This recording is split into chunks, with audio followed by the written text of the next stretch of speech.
The Freedom of Information Law, or FOIL, is New York's open records law.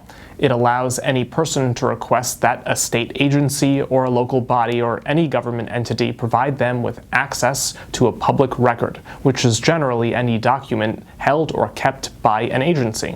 I, a journalist, use the FOIL all the time in my reporting, but any person with an interest in the inner workings of their government can use the FOIL to obtain a public document. The first step in filing a FOIL request is to figure out what kind of records you want to access in the first place. These could be as simple or routine as a budget document or a village board resolution, but they could be as complicated as a data set maintained by a State Department. Next, you should try to determine which agency has custody of the records you're seeking. Sometimes this will be as simple as a police department, which has custody of records dealing with incidents that occur in their jurisdiction. But for more complicated records, you might need to do a little research to figure out which department or agency or board practices in that area. So now it's time to draft your FOIL request.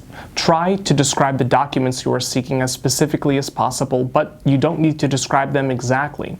The records access officer is required to assist you in identifying the records sought.